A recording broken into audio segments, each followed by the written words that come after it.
Hello everyone, I'm Grandmaster Denes Boros and this is Insane in the Endgame. This time, it's going to be the topic of bad bishops. However, when we talk bad bishops, it's actually not clear. Where are those bad bishops? Where can you spot them? So I thought I'm going to show you the first game between Vitiugov and Timofeev, because this resembles a true chess game where you can't really pinpoint where is the bad bishop. So let's get into it. So the opening, not necessarily that exciting. It is in English. But then again, after let's say 10 moves, or even just 8 moves, we can tell that something's up. Something is up. And that is that bishop on c8 is pretty bad. And as if you're very much familiar with openings in the French, this is called the French bishop. Oftentimes as you get this d5, I'm going to show you just in the beginning because it's important, here, and you often get this terrible French bishop. And just like in the game of Uno, you would like to throw away that bishop if it was a card. But it ain't a card, it's a worthy piece on c8, and that's not a good one. So you're stuck with it for life. However, the situation is not as bad here in the English variation, because it has some chances to move around to d7. Is that an amazing place for that bishop? No, it's still quite terrible, but that's the best that you can get in the English here. So castles, b3, bishop b2, castle, rook c1, rook c8, e3, queen a5. For now, this looks like a normal position. Nothing really terribly spectacular going on. And I wouldn't even be really sure which bishop is bad at all. Like this bishop on d7, e7, they don't have too much space. That's true. However, there's nothing wrong with them. Also, there's still a knight blocking this bishop. So there's still a debate going on. Where is the bad bishop? a3, rook d8, h3, b5. Let's head over to the endgame. Knight d4, rook takes, queen takes c1. So here, let's stop for a second and let's think with black's brain a little bit. So at the moment, black has more pawns in the center. And if that is correct, that should mean black is better here. So if we know that, can we spot the very, very good move here? So remember, we're talking about bad bishops. You really want to make sure your opponent's pieces will get dampened. I'll give you a little bit of time to think about this and then we'll continue.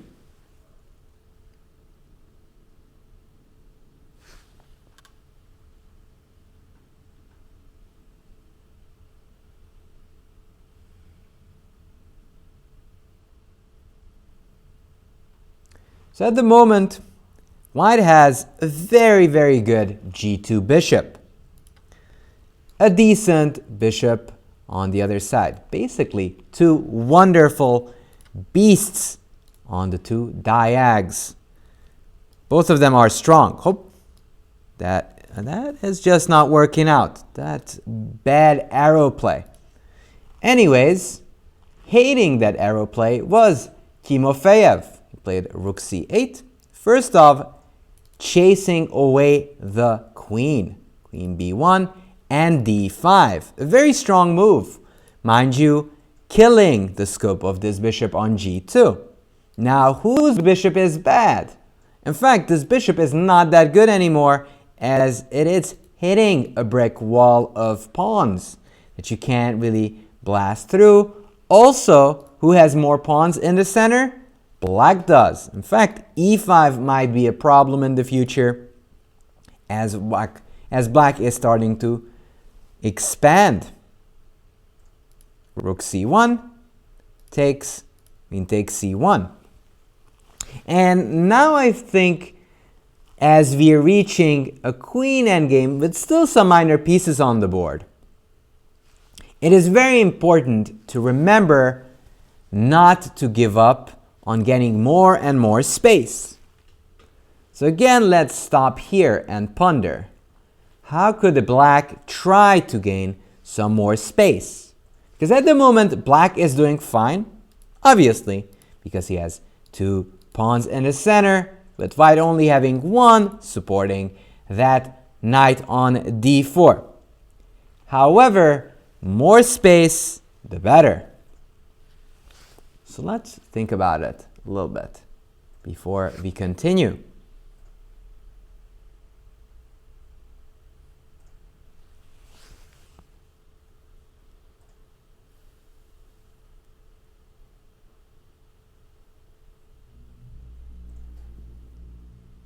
So if you would go e5, that would have one problem, namely knight f3. And suddenly that stable structure you had, which blocked my g2 bishop, is opening up. So e5, no longer is this a solid construction. And after knight f3, I have two pieces bothering that e5 pawn. You can go forward. However, then I come back and no longer do you have this push of e5, as pawns never go backwards, sadly. So e5 is something black would consider. However, after knight f3, knight d4, you actually realize that would be a mistake and would open up this bishop. So in fact, here, instead of e5, black could have considered this move b4. Why is b4 so good? Well, one thing, it fixes a pawn on b3 and stops this pawn push with b4. So b4, a4, and eventually queen b6, just stopping knight c6 ideas. Eventually, the b3 pawn can become a target after some maneuvering, let's say here, bishop e8, and an eventual knight d7, knight c5 can be annoying, as that pawn no longer has any supporters. But black was trying to be very solid and played queen b6, knight f3, trying to get that e5 square, queen b7. For some reason, he kind of avoided that and played knight d2, queen c6, and after the exchange, we'll stop for a second and try to observe the situation. So at first blink, everything's all right. Everything's all right for black, because you've got the bishops. White has the bishops as well. However, you've got more pawns in the center. On the other hand, there's something that's very important and probably underestimated by Timofeev. And that is the fact that this bishop is entombed by its own pawns. That's one thing. Not the only thing, and probably by in itself wouldn't decide the game. As you would know, in the French, you don't win automatically. You still need a second weakness. It's not enough that your opponent has a bad bishop. And in this case, white has a potential for a passed pawn. Now, that square on a4 is still well protected. However, on the long term, that will be an idea. So in endgames, we still have to remember which piece is the strongest. Never forget that, because that might be handy in the future.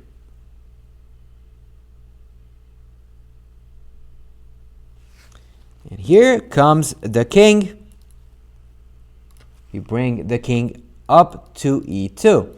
Now, often people ask me, why would you play king f1 here? What is the plan? And reality is, Vitiugov just wants to make a good developing move. Just like you castle in the middle game, in the end game, you naturally tend to bring the king closer to your passer and also closer to the center. And here actually black plays a good move according to the engine, but a move that in long term is a little bit dubious from a practical standpoint.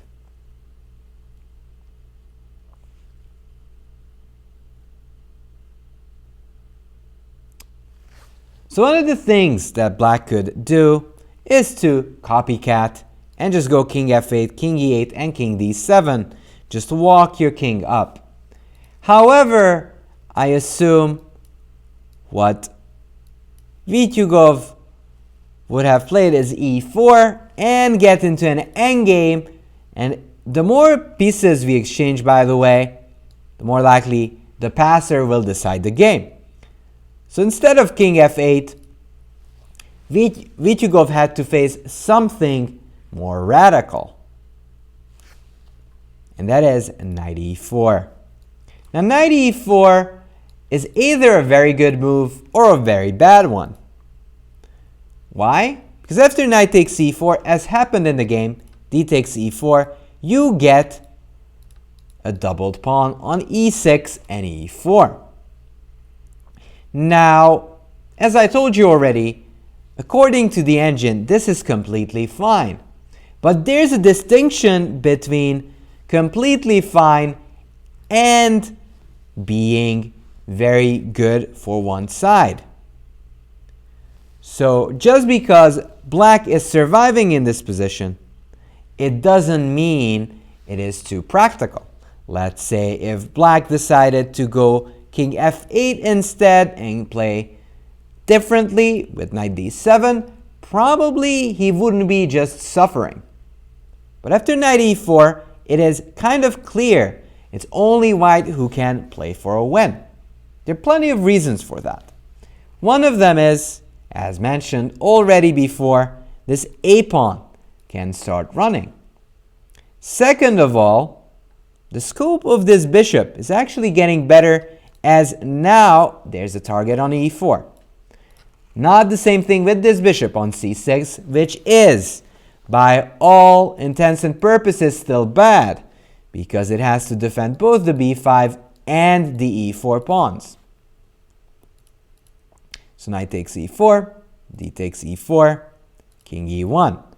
So after a little bit of a detour and taking on e4, he is just bringing in the king.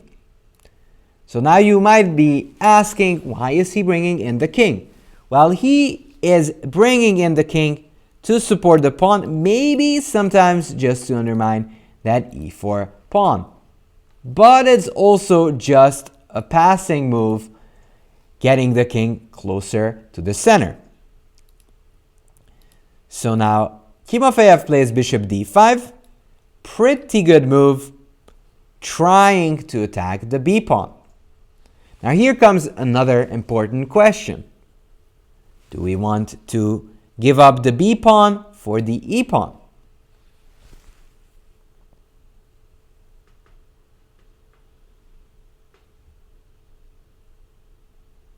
And reality is we don't want to. Why?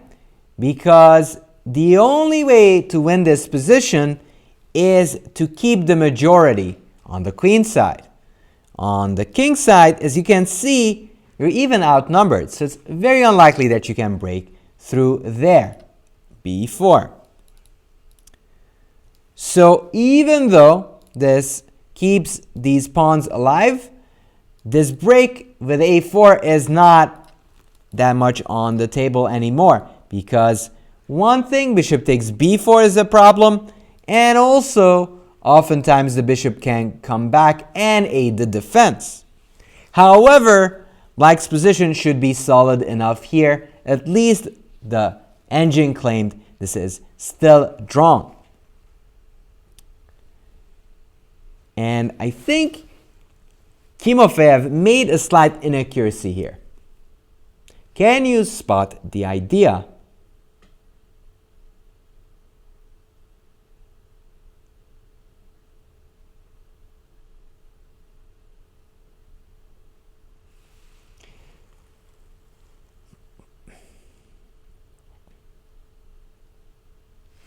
So if you played f5 here, that is exactly what Timofeev played. Very logical, defends all of these pawns. However, a little bit too schematic, when instead, probably g5 would make a lot of sense. Oftentimes, when you're defending, it's more important to realize what the attacker has in mind than what you're trying to do. f5 is a logical idea over defending the e4 pawn. However, after bishop f1, bishop c6, and h4, there will be some sort of bind, and eventually there could be a second target on g7 after bishop e2, h5 moves. Therefore, if black would have started with g5, you would have taken away that important square from the pawn, and after f5, the game is more than likely to be a draw, because after here, bishop e2, f5, there is no way through. If you ever try to bring the king in, there's always a bishop f6, and this bishop is going to hold you up in these critical breaking points of c5 and e5. So g5 would have been a very, very circumspect move by Timofeev, and probably would have held, as it would stop this h4 move. However, he played f5. And oftentimes, slight inaccuracies lose you the game. So far, we've seen two little inaccuracies. Here, black played knight to e4, which is not bad, but not too practical. Takes. And here, instead of g5, played f5. And this is actually why technical play is so tough to face, because both of these moves seem very logical. However, they're just a little bit inaccurate. Bishop c6, h4, as I said, stopping g5 and hoping to fix a weakness on g7. King f7, bishop e5. Making sure and clearing the passage for this king to walk on up to d4. If you would just go ahead and play king d2, you could never march up because there's a bishop f6 check and your king is forced back. You go back and black just waits. So bishop e5 is a strong move by Vitiugov, as he is creating a passage through c3 and d4. g6, king d2, king e8, bishop e2. Again, these little dagger moves, not necessarily a threat to play h5 here. However, it's annoying to face because in a practical game, it's kind of tough to know whether h5, h6 is a real threat or not. So Timofeev decides to shut down all the action. However, if you can think about this for a second, it turns out this is just too much. Why? Well, one of the things is a4 still could be on the go at some moment. So if white manages to crash through with a4, there'll still be a b passer. So there's some winning chances there. But as we talked about it before, probably that's not enough by in itself. However, there's many pawn weaknesses. Now you can't really come close to the b pawn because this bishop is guarding those important squares. However, Vitiugov found a way through. So let's see what he does. So he goes through with king c3, king d4, bishop f8.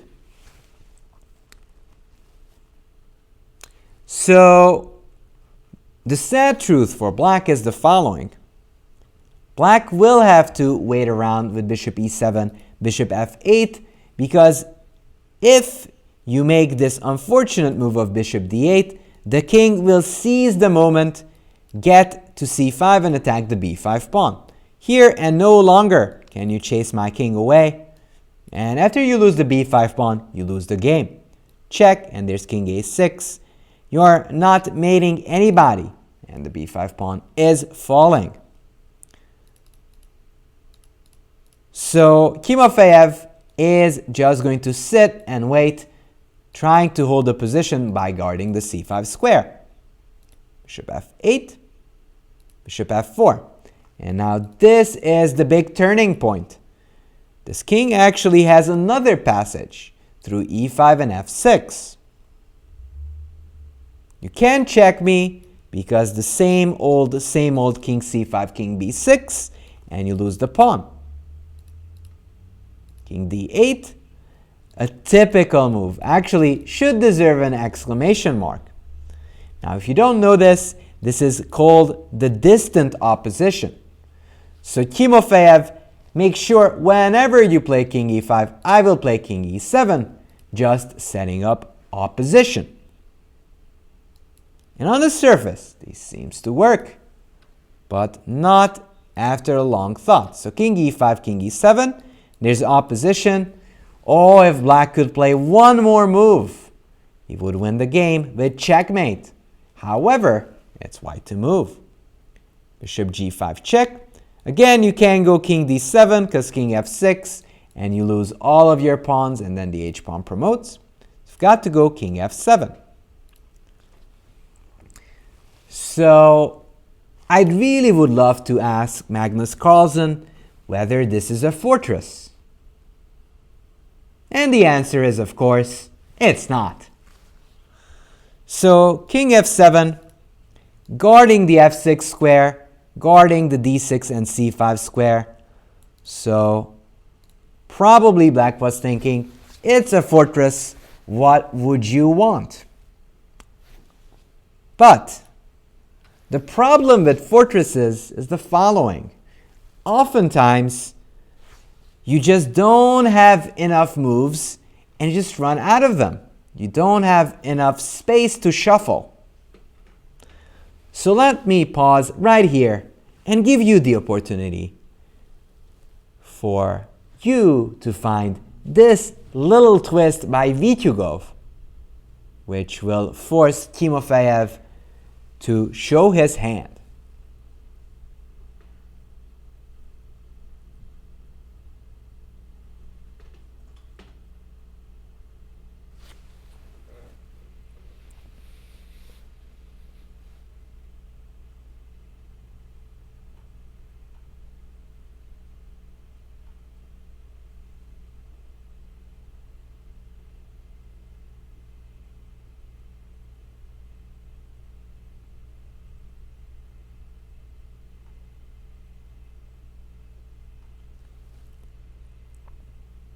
So if you found this little move of bishop f6, well, congratulations, that is the move.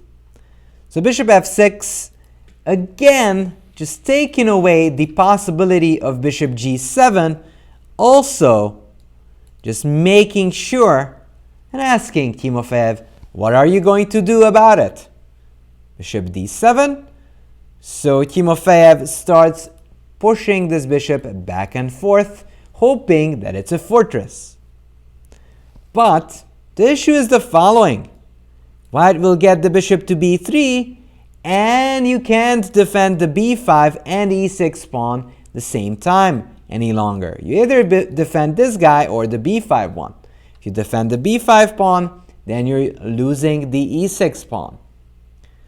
Bishop d1, bishop b3 is coming. Bishop c6, bishop b3, bishop d7, and bishop a2. And that's an important move, emphasizing the fact that right now, you no longer can just shuffle around. You've got to start winning through c8 and d7. Bishop c8. So now black is basically stuck. You can't really move the bishop much because eventually you will allow the king to go to d6 and c5. You can't move the king because you drop the pawn. So here, Vitiugov finds this important maneuver of bishop d8, bishop b6, and bishop c5. And now this is a big problem. You can go bishop g7 check because king d6, and I walk over to the b5 pawn. And if you just sit and wait, I am going to go bishop b6, bishop c5, and king d6, king c7, or king d6, king c6, winning the b5 pawn. And after that, if I collect that pawn, it's game over, because the b pawn is just going to promote. Also, note that this terrible, terrible bishop on c8 is the cause of the downfall for black's position. So king e8 played, bishop g5, king f7, bishop f6. Again, just emphasizing you still can't do anything. Bishop d7, bishop b3. Now he could start doing this bishop d8, bishop b6, bishop c5 action, but he figures this bishop is not as useful on a2 than on b3. And do Vitiugov has the time to do that? Yes, he does. So he plays bishop b3. Bishop h6, bishop d8, and here Timofeev loses patience, but this would have been already winning, so he gives up on bishop f8. King d6. Now the king is coming closer, and the defense is almost at its breaking point. And here, Vitiugov plays a very nice move, which shows good technique from the Russian player. Try to spot this move.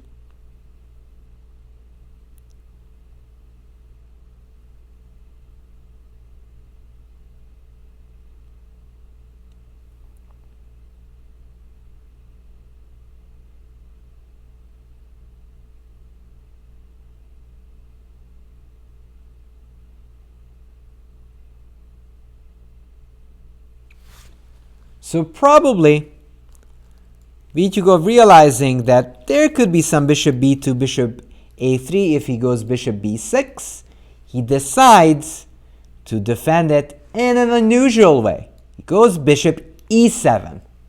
Now you can't move the king because you drop the bishop, and bishop takes e6 is still very strong. So if you go here, I can just take on e6, and that is just completely hopeless, as you're going to lose all of your pawns in the other side. So Timofeev plays bishop e5 check, king takes c5, king e7. And according to pawn counts, this is still even. However, the difference between these two bishops is going to decide the game. Bishop c2, bishop e8, bishop d1, bishop c6, bishop e2. Just changing the course and targeting the b pawn. Bishop e8, bishop f1.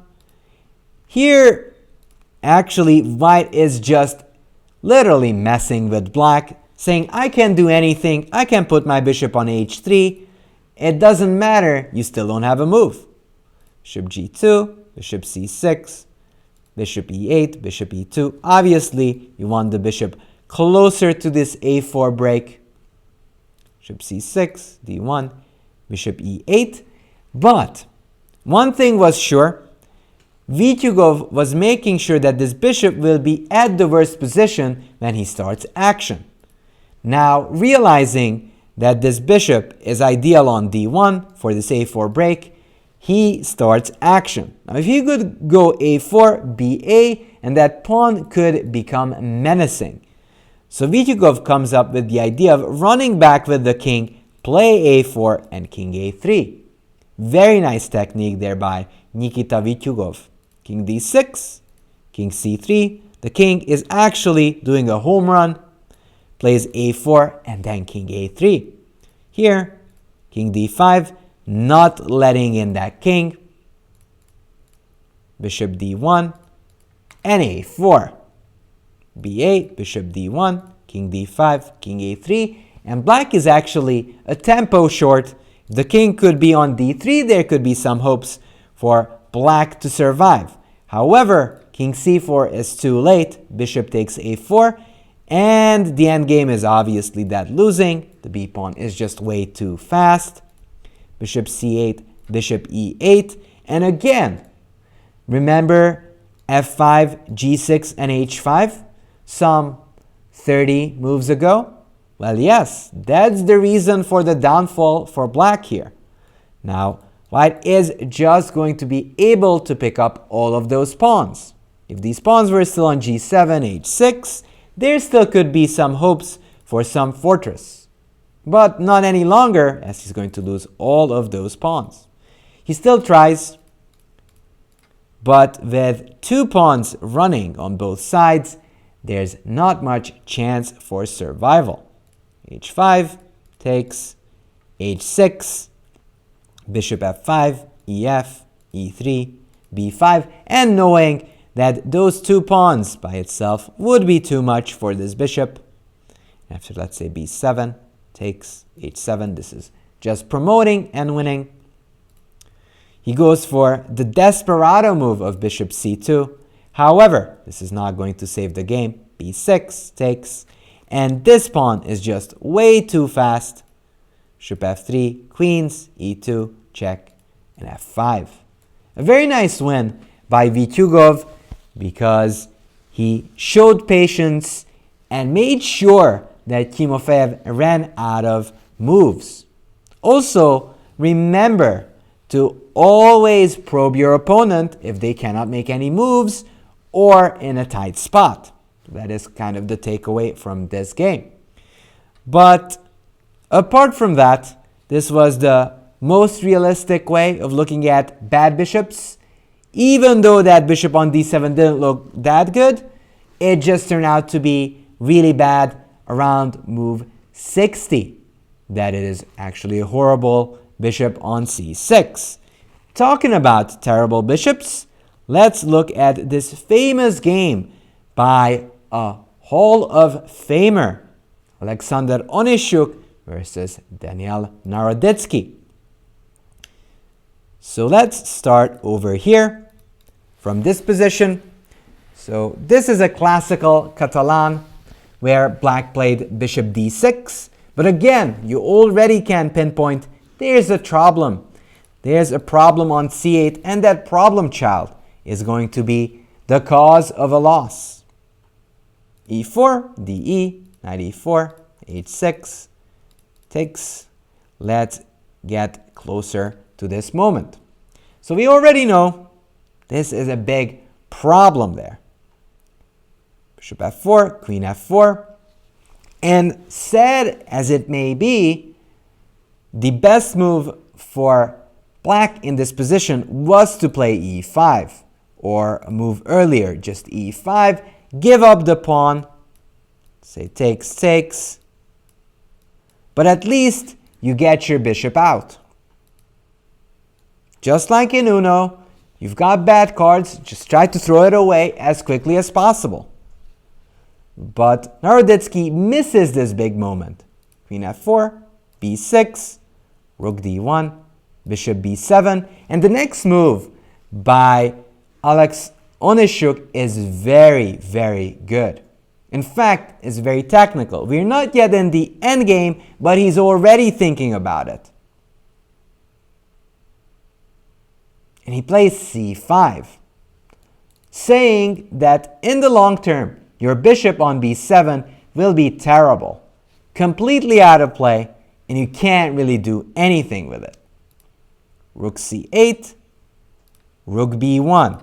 Again, a sound, solid move. You put your rooks on a future open file, also not letting b takes c5 happen, as that b7 bishop would fall. You take rook b7, and that's just not good. Bishop a8. Does Onischuk consider taking on b6? No. He's going for exchanges as he knows in the future endgame this is going to be perfect for white. Queen e7. How can you get into an endgame? Well, exchange pieces. Knight takes d7, queen d7, a4. Again, making sure that there is no breakthroughs, not with b5, and bc would just run into dc, where this bishop would still stare at the wall. Rook d8, bishop f3, queen e7, queen e5, b takes c5, and I really hope you can guess what move Onischuk played in this position.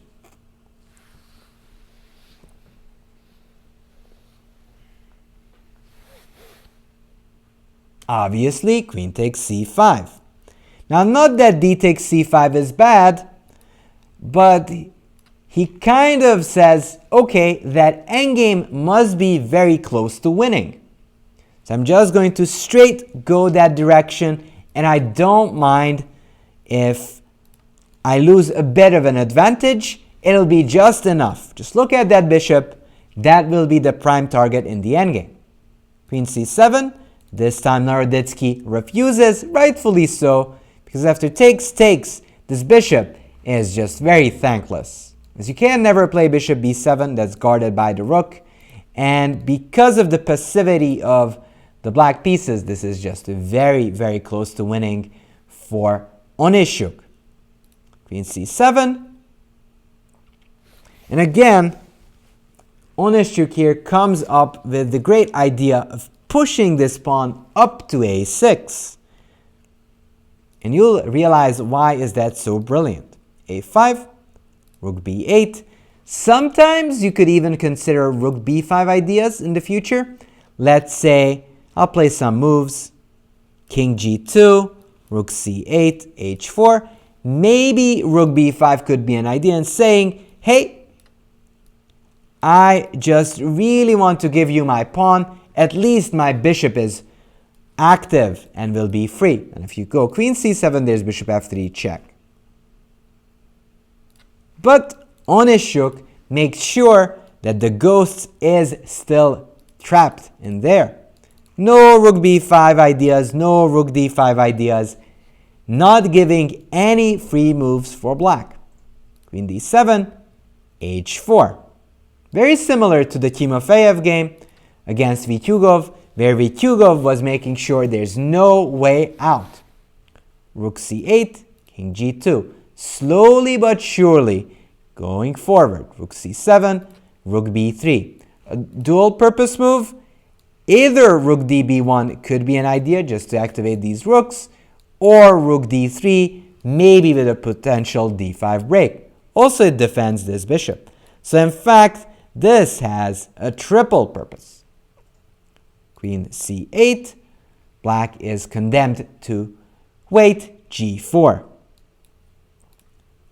Rook d7, g5.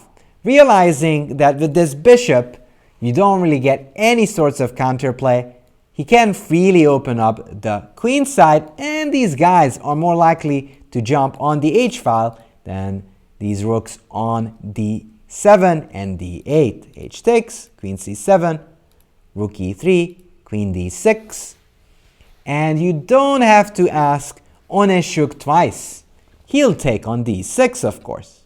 Rook takes d6, and now he closes the lid on that bishop. Does it cost a pawn? Well, it'll be worth a piece. Rook takes d4, takes, a6 is coming. Rook b3 first, just making sure that this bishop cannot go out. Now rook d8 is mandatory. a6. And believe it or not, this is completely winning for white. Why? Well, because that bishop can't ever move in this game. It can't ever go to b7 because you just capture it with the pawn. I'm obviously never gonna take on c6. And if your rook ever moves, then there's rook b8, and that bishop is just falling. So you can see a position after move 40 where black is virtually stalemated. Well, not really stalemated, but can't really move in sort of a Zugzwang. King f8, bishop e4, f5. Exchanges are fine with Onischuk. Rook h3, rook d3. Now you can't really move the rook away because there's rook d7. You lose that pawn and then you lose the game. So Naroditsky had to go for this endgame. f5, f4, king g7, king f3, here, king e3, e5, e4, and after king d4, black resigned, rightfully so, because he is actually down a piece. That bishop cannot move. It is just staring at that pawn, and there's nothing you can do. So in these cases, it's very important that you either sacrifice a pawn or do something quickly before your bishop gets boxed in. However, this is not the only game I wanted to show you. This is the last game that I wanted to show. So let's start from here. This was one of Nakamura's favorite openings, but this time, the first time he played Magnus, he kind of misplayed it. Played queen c8, hoping to exchange this bishop. However, Magnus knows that this bishop is the biggest problem child of the position. So he goes rook e1, bishop a6, bishop c2. And oftentimes these little twists are not appreciated by computers, but the fact is, in the long run, that bishop is just useless and a potential target, as we shall see. So rook e8, bc, bc, bishop d8. So he's trying to exchange the bishop via bishop d8 and bishop c7. However, the problem child is still on the board, meaning white should be better. Rook a1, very strong move, just kind of signaling Nakamura that your bishop is still going to be a big target. Bishop c7, queen d2, e5, d takes e5, takes. And what's actually fascinating, how Carlsen does not mind to exchange pieces. Why? Because he knows in the long run this bishop will be the problem. Queen d4, rook e8. However, as I mentioned earlier in this lecture, just because your opponent has one bad piece will not win you a game. You definitely need to create either a second weakness or an attack. So I'll pause right here just a little bit so you can try to figure out how you can create a second weakness. Do you know what event this game was from? This game was from the Magnus Invitational.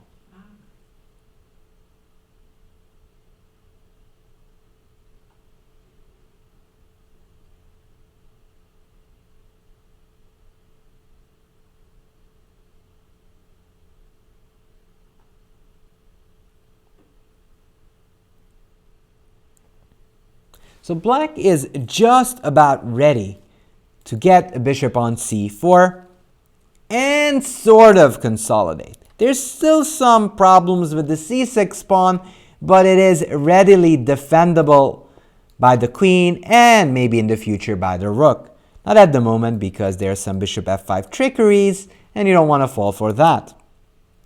So trying to avoid bishop c4 and also creating some play, he goes e4, that is Magnus. Now if you go bishop c4, white could take, e5, knight d7, and f4. Those pawns start running, and that can be very annoying in this position. Or maybe e5 immediately, and just f4 then. Actually, probably this one is even more accurate. And in a practical game, facing f5, f6 does not look like fun. So Nakamura decided to take on e4, knight e4, takes, rook d8, queen c3, rook d5. Now if you take on e4, you will face lots of problems because of the a6 bishop being misplaced. If you go g6, as that's the only way you can stop the invasion of the queen, there's bishop b3, and if you go king g7, there's queen e5 check, and with the queen closing in and you not having any defenders on the king side is kind of enough for this being a losing position. Here, queen f6, and there's just too many threats on f7, g6, and c6, not to talk about the fact that you're still kind of pinned. So Nakamura rightfully plays rook d8, queen c3, rook d5. And this is something interesting. Here, Alekhine, the famous world champion, would probably go queen e3 or try to go rook g4 and try to go for some attacks.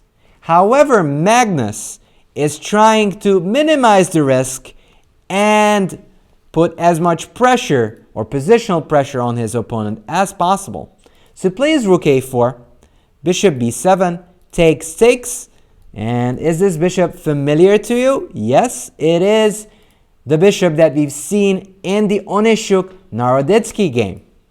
So white is much better here. However, it's still not clear whether queen e3, queen e4 isn't stronger than what Magnus played. Magnus played queen a5, saying, you have problems. You have a bad bishop, a target on c6. There should be ample winning chances for me. Alekhine, on the other hand, as mentioned earlier, either would go for an attack or would go queen e3 here. Why? Because not only you have to deal with this problem bishop, you also have to deal with mating attacks on h7. And as you might know, Alekhine was a big fan of attacking on both sides. But this is kind of a question of style, and Carlsen goes for queen a5, bishop b7, queen b6, g6, bishop e4. So he's not interested in checkmating, he's just saying eventually you are going to collapse and either you're going to give up this c6 pawn or you will get into trouble because of your misplaced bishop. Rook d7, bishop f3. Again, this typical Magnus move, defending all of his pieces and getting ready to probe his opponent. Maybe bishop g4 or even rook e1, just trying to get in the future, or even rook b1. h5, stopping that idea. Rook e1, queen d8. A good move by Nakamura. He's trying to exchange off the pieces, because if we get into a rook endgame, there's a high probability that it should be drawable for Nakamura. Queen d8, rook d8, rook e7. And at this moment, actually, Nakamura misses a big chance.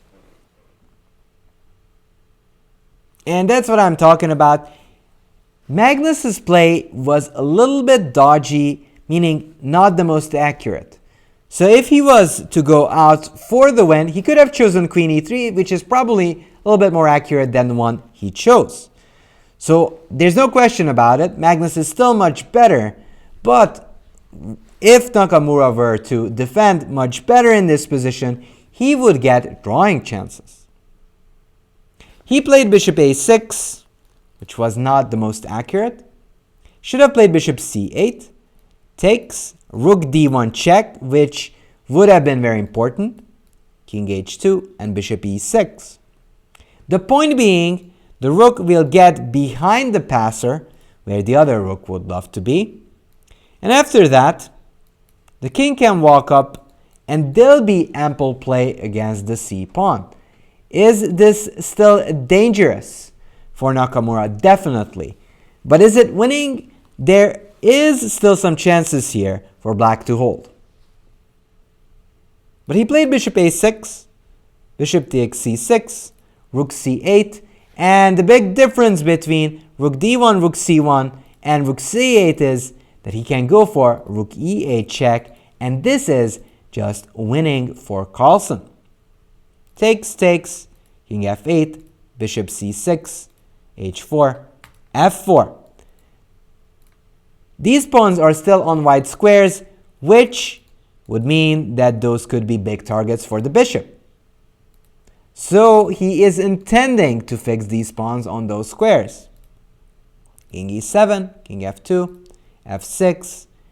So Nakamura is trying to do the contrary. He's trying to get all of his pawns on dark squares and hope for a defensive fortress, shelter. I'm not even sure. King e6, bishop e4, g5, king d4.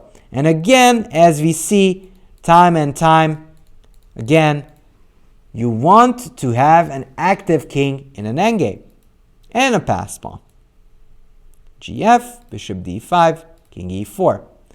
And the issue is that because this pawn is on h4 and not on h6, it is very hard to defend it while stopping the c pawn.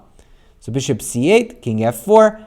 And the issue is, after this h pawn is gone, white will have two passers. And that's just too much and quite enough for Carlsen to win the game. Bishop d7, g3. A tricky move and a tough one to face for Nakamura, because if you take on h3, white can take on h4, and not only he manages to get rid of the h pawn, he creates a passer. And with these two passers, the win is very likely. However, there's still some tricks, as happens in the game. As if black manages to exchange this bishop for the c pawn and bring the king to g7, it's a draw, because this is the wrong colored bishop. So there's no way you can win that.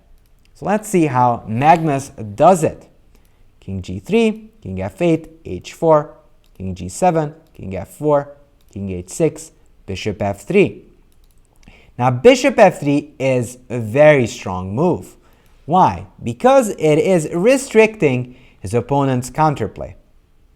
Not rushing with the c pawn, because that could have some negative effects. In fact, that would immediately draw in the game, as the king can get to h8 and it's a complete draw. Bishop f3, so he's just making sure that the king can't come forward. And his plan is likely to be to bring up the king and then start pushing the c pawn with the help of the bishop. First, he's going to get rid of this bishop from this diagonal. But let's see what happens. King g7 brings up the king. King d4, it's going this direction. King d5, bishop g4, restricting, not letting this king get the d7 square. Also, bishop d7 is no longer available for Nakamura, because that would just lead to an exchange of pieces, and these two pawns would win the game. Bishop d3. Now as the bishop moves, he is ready to play c6. f5, bishop f3, bishop b5, c7. He gives up the pawn, but knows that that will divert this king from its defensive duty and will not hold that important square on g7. King d7, so this king will sprint over to g7 pretty soon. King e5, h5. The pawn is running. Bishop c4, h6, bishop d5. You can't take it because h7, and it's promoting too quickly. Bishop h7, bishop e4, takes king c7. And it's still pretty sure. Actually, the game ended after king takes f4, but I do want to show you what would have happened. This is what would have happened. King e5 here, and the king doesn't get to f8 in time. And after king g7, king e8 and king g7, the game is over, because either you drop the bishop, or if you move it, the h pawn promotes. So I really hope you guys enjoyed this lecture about having bad bishops, what to look out for, and how to probe for an advantage. You've seen both Carlsen, Onischuk, and Vitiugov do so, and I really hope you enjoyed this lecture.